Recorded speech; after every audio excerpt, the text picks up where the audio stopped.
Ewch i'r parc oedd gynt yn Eden, syllwch ar y plasty a elwyd gynt yn ôl, yng nghanol coed uchel deiliog a fyddai'n lleddfu pelydrau'r hen sol.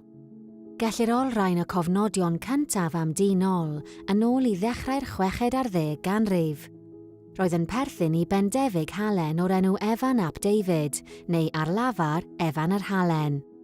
Daeth yr ystad fawreddog hon i feddiant y teulu Mackworth a chafodd ei heihangu gan genedlaethau o'r teulu ar ddechrau'r 19eg ganrif. Roedd ar ei mwyaf erbyn 1791.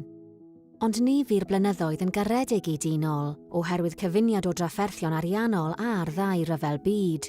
Ymhen amser, cafodd ei ddymchwel gan y cyngor lleol yn 1957. Erbyn heddiw, ychydig iawn o olion o'r tŷ sydd i'w gweld uwchlaw'r ddaear. Ond dan y ddaear, mae atsain o'i hen oes wedi parhau.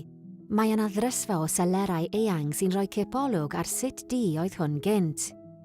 Mae'n anodd dweud i beth yn union y defnyddiwyd y selerau hyn, ond mae'r data hanesyddol yn awgrymu mae'r defnydd mwyaf tebygol fyddai istorio casgliad anferth o win. Yn ôl rhestr eiddo a giradwyd ar ôl marwolaeth Charles Evans Thomas SW, sef perchenog tŷ nôl ar y pryd, roedd yna gasgliad o dros 800 o boteli o win. Mae'r rhestr eiddo gynharach o 1763 yn dangos dros 475 o boteli o winoedd, gwirodydd, cwrw a seidr, a fyddai'n cael ei storio yn y selerau anferth dan y tŷ. Byddai llawer o'r rhain yn cael eu cadw'n arbennig ar gyfer gwesteion pwysig a amwelau ar ystad.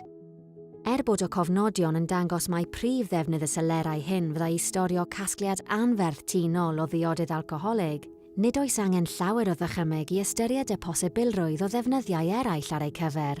Efallai y cynhaliwyd cyfarfodydd anghyfreithlon yma i ffwrdd o ddiwrthlygaid busneslyd y cyhoedd.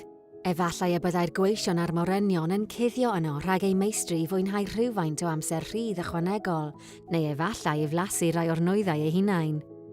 Nid oes modd gwybod pa fath o ryngweithio dynol ddigwyddodd yn y siambrau tanddaearol hyn, ond gallwn fod yn sicr bod y selerau ond yn rhoi cipolwg ar yr urddas a welwyd gynt yn hun ôl.